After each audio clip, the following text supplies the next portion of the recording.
All right. In 3, 2, 1. What's good? It's your girl Bianca, and welcome to this special 1-year edition episode of my podcast, Are You Alone? But what I'm actually asking you is, are you achieving life on natural euphoria? Yes, has it been a minute since your girl has said that? I'm still glad I still got it down. For those of you who keep up with my podcast, may have noticed I haven't released anything lately. To be honest, to be exact, actually, in the past 4 months. I'm going to get into that a little bit later, but as always, I hope all of you amazing people are doing well. You're living the life that you want to live, or you're learning and understanding more about yourself each and every day to a point where you're getting closer to being the person that you want to become in this life. No matter what, it is never too late to start, and just recognize that the journey is what makes the destination that much more beautiful. However, before we do get into today's episode, make sure to go stream season 1 of Are You Alone on whatever streaming services that you use. My podcast is available on Apple Podcasts, Google Podcasts, Spotify, Anchor, and many, many more. So, like I had said earlier, it is my 1-year anniversary since I had released my first episode of my podcast, where I had talked about graduating college, entering this young adulthood, and then not knowing what I wanted to do with my life. Not much has changed because I still kind of don't know what I want to do with my life, but I feel like I'm getting closer, and I feel like that's the dilemma we always get into, which is each year you probably get a little bit closer and closer, but at the end of the day, like if we're being real, we're all just trying to figure it out. So as I have reflected over this past year, there has been so many amazing opportunities that have come my way. I've been able to meet amazing and beautiful people from all different walks of life through my podcast and through just living life daily, and it's just been amazing connecting with people and having genuine conversations with those people. So shout out to everyone I've met this year because you've impacted my life for the better. But for today's episode, I'm going to be letting you all know why I had to abruptly end my first season of my podcast and what has been going on over the past 4 to 5 months. So really where I'm going to start us off is I'm going to rewind us all the way back to the end of April, where I went on a recruiting trip down to Las Vegas to recruit some soccer players to come play for the college that I coach at. And so while I was down in Vegas, my mom also got her first dose of the vaccine. And so I finally get home. I ask mom, how she's doing. She said that she has a little bit of a headache and some chills. And from what I've heard, especially those who have talked about the vaccine have said that, you'll just get small side effects. So I'm just like, all right, mom just got small side effects, it is what it is. So as a few days go by, mom's still not feeling too hot, and then I low-key start feeling not the best either. But my thought process with all of it was because one, it felt like a cold. So I just had like a stuffy nose and a headache. But I truly thought it was because I just got done traveling, like flying. And that normally happens to me when I fly, especially because airplanes have that like recycled ass air. And then like for some reason, Southwest didn't put their heat on. So it was freezing ass in the plane. And so I was just like, all right, like that's where I have my little headache and stuffy nose from, is because of the airplane and traveling. I didn't think too much about it, but a few days go by, mom's still not feeling the best. She calls the doctor, and the doctors are like, all right, you should come in and get tested. So my mom ends up getting tested, and it comes back positive. And so in my head, I'm like, well, there's a 99.9% chance that I have COVID because one, I wasn't social distancing with my mom because I really thought it was just the side effects from the vaccine. And so I'm like taking care of her while she's like feeling these effects, and I'm like 2 feet away. So as soon as she got her test saying positive, in my head, I was like, I think I got it, So as soon as I found out, I went, got tested, it came back, it was also positive, and I was just like, damn, like after a whole entire year of the pandemic, almost a year and a half, of not getting it, I get it as soon as the vaccine comes out, and I'm like, that's super unfortunate. But anyways, going back to my mom, after she tested positive. We were just thinking like maybe we could kind of take care and treat this at home, but she ended up getting worse. It came to the point where she couldn't even walk from her room to my room, which is about like a 13-foot distance, without feeling exhausted and without feeling tired. And it got to a point where my mom was like, I think you have to take me to the hospital. And we don't live too far from the hospital. We're like 5 minutes away, and obviously didn't want to call an ambulance because that costs money. But because my mom didn't think it was that big of a deal either. She's very like headstrong sometimes, and she's very like independent to a point where like getting sick, she just rather take care of herself than like be dramatic, quote unquote, and go to the hospital. But it got to that point, so I'm like, all right, in my head I'm just thinking, because first of all, mom can't even make it from her room to my room. How is she gonna make it from the apartment downstairs to the parking garage? So as she's kind of like packing a bag just in case they admit her, I'm looking around the apartment like, how am I supposed to get mom downstairs? Like, I'm somewhat strong enough to like help assist her, but I'm also not in the best health right now to be assisting her. So I'm like, okay, what else can we work with here? So I'm scanning the apartment. Next thing you know, I notice the computer desk chair, like the rolly ones. So I pick that up, I bring it to the front door. I'm like, here mom, let me wheelchair you down the stairs, or not the stairs. Let me wheelchair you down to the garage with the computer chair. And she's like looking at me like, no. So she ends up using it kind of like as a walker and something to assist her with. But we finally get to the hospital. She goes in, and because of COVID protocols, I obviously couldn't go in with her. So I was waiting in the parking lot until I got an update. And then she texted me saying, hey, the hospital is going to admit me. They're getting me a room ready so you can go home.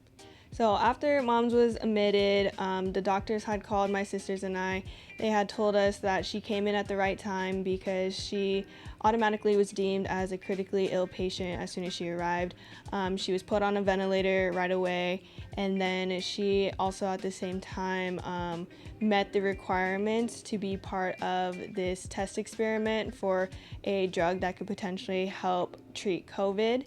And so my mom kind of gave my sisters and I like the right to make those decisions for her because she wasn't in the right headspace to do so. And for us, our thought process was that's going to be like the very last resort. Like, we need to see if mom improves, and if for some reason, God forbid she didn't, then, that would be our last resort.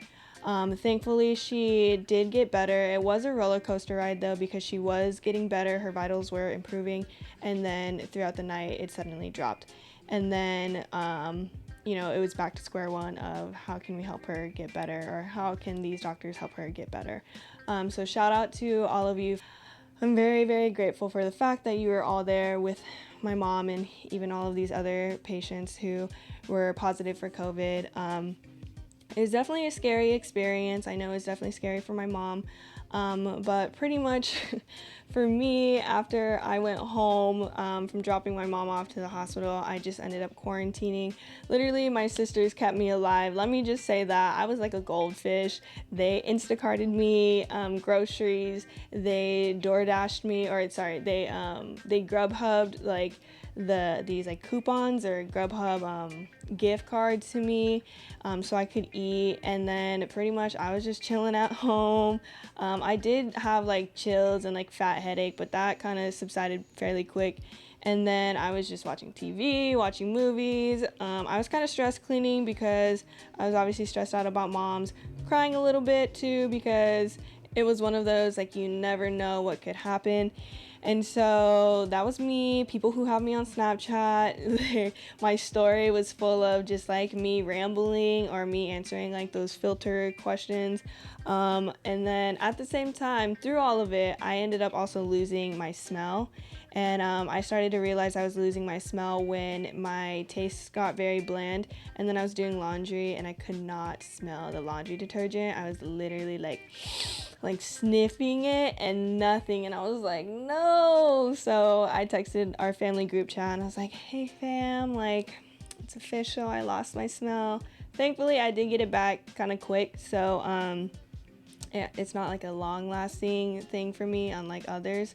So after I stopped experiencing symptoms for like a whole like 24 hours, 48 hours, I don't know the time period, but I was pretty much good to go. And after like my wait period of like quarantine, I was good to go, back to entering the real world. And then thankfully mom did get much better to a point where she was released from the hospital. However, after her being released, she was still on oxygen support, so she had to walk around with an oxygen tank. She also had this oxygen machine in the apartment set up, and it had the cord that was, I think, like 50 feet long, and our apartment's not that big, so she was able to just walk around with it attached to her.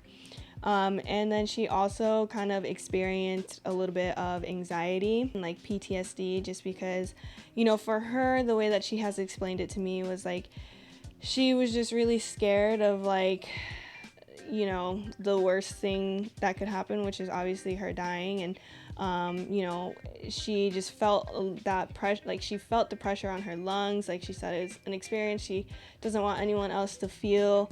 Going out, to the real world, she would even get like slight anxiety and panic attacks just because she was scared she could possibly get COVID again, because to this day she doesn't know if she got it from the vaccine. She doesn't know if she got it like before she got the vaccine or after she got the vaccine. Like, it's very still up in the air, but it was definitely a very scary time for her. And so that was the main reason I decided to put my podcast on hold, was because my first priority was my mom's recovery and her health. For me personally, that was like my main focus. I don't even think I could have put out decent content because my mind definitely would have been elsewhere.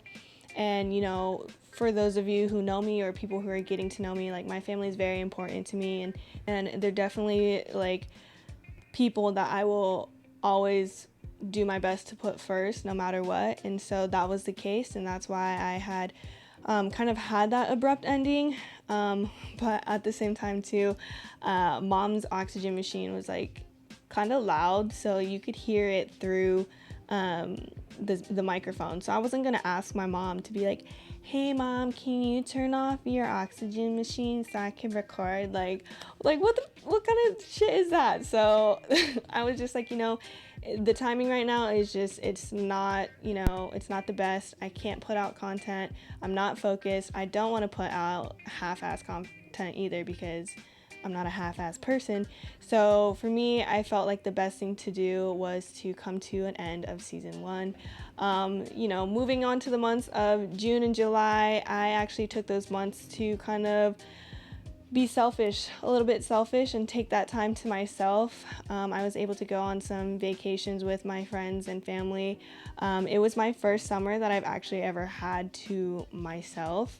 And that's just because since I was about like 10 or so, my summers have always been filled with sports, with tournaments, and then once I went to college though too, even like, we were in preseason training throughout the summer, and then I was also doing summer school because some of my credits didn't transfer from my community college to my university. So this was like my first summer that I ever really had with me just kind of having the freedom of doing whatever it is that I wanted to do. And it was nice. It was definitely a reset button. I met a lot of people throughout the summer though too. And so like I said, those people, I've, heard small stories about who they are, and it makes me even more grateful for just these beautiful connections that I can be making with just random people, or people who've even become like, my best friends and very important people in my life now. So that's kind of how my June, July went. I also had this opportunity to do some collaborations that was with some like brands and some even like a person. They wanted to collab on like this YouTube channel together. So I was kind of looking into it a little bit. We were discussing things going into them. Obviously what most people see is a very chill, laid back person, and I definitely think I still am that. But when it does come down to like anything business wise, I'm very serious. I am a businesswoman. I'm very picky with what I put my name on and what I put my time towards. So I am going to be serious about that. I want it to be more like concrete and like have a business plan than just to be like free flowing, like let's just figure it out. Yeah, in life I will definitely figure it out, but when it comes to certain things, like just the business side of things, like I take that very seriously, and I just felt like that wasn't happening. I also felt that I was having to pretend to be someone I wasn't for like, you know, views or for like monetary motivation. And for me, that's not my scene. I didn't start my podcast or this channel based off of money. So, you know, like someone trying to motivate me with money was like, that was not gonna happen either. You know, people who know me know that I rather be poor and happy than be rich and sad. But I already know there's gonna be people who are like, well, why wouldn't you want to be rich and happy? And it's like, you know what? Like, there is definitely going to be a time where I am rich and happy, and I truly believe that for myself. I really do. I know there's going to be a point in time in my life where I feel, you know, very successful, very happy with life. And my thing is, I feel like it's going to come through me just being as authentic as possible. And, you know, when that time comes, it comes. And all I know is that my success is going to be based off of my definition of my own success and not the definition of the success society has in mind. So around the end of July, I was also now preparing for my girls' preseason to start up in August. And so some of the girls were coming in, especially those who were out of state, but they were coming in, they were doing some weightlifting sessions in the summer. And I think it's just a good idea to, you know, kind of start building your like foundation and like the relationship between coaches and players early. That way, once season hit, like we could just get the ball rolling. So I was busy preparing, and then August finally came, and it was just like grind time, not only for the girls but for us coaches. You know, we had 3-a-days, and for those of you who don't know what that is, it is 3 practices a day. So I was pretty much gone from 7 to 5, and that's including transportation, like driving and things like that, sitting in traffic, damn. But as soon as I would get home, I would also then go to my other part-time job and then make some money there. So the 3-a-day practices lasted about for like a week and a half to 2. Then we moved down to 2-a-days, so only 2 practices a day. And then this past month, we've only gone down to 1 practice a day, and that's because my girls are now in school. They're being, you know, student athletes, getting their education while also being good at their sport. So it has allowed me a little bit of time and space to obviously create this episode. But as far as moving forward with my podcast, I don't think I will be starting anything up anytime soon. I'm going to wait until my girls' season is done. They will end around the beginning of November, and that is given they make it to playoffs and finals.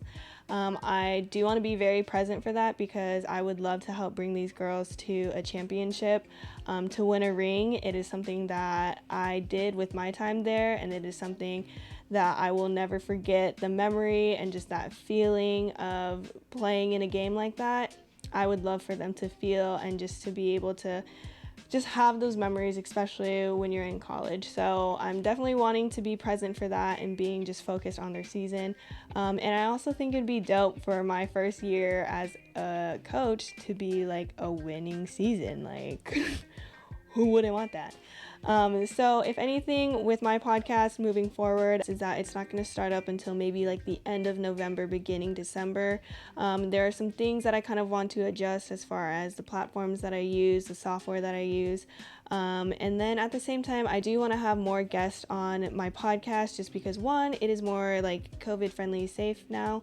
At the same time, like I have said, I've met more people, and you know, I've talked about my podcast with them, and they feel comfortable enough to be a little bit vulnerable in front of a camera. So I do want to be able to share their experiences, their stories, and that will definitely come in time and once I start my second season. So yeah, that's kind of the update as far as 1, why I had abruptly ended my season 1, 2, why I've been on a hiatus, and 3, where my podcast is going. No, I am not quitting. No, it is not over. I'm just taking a little bit of a break.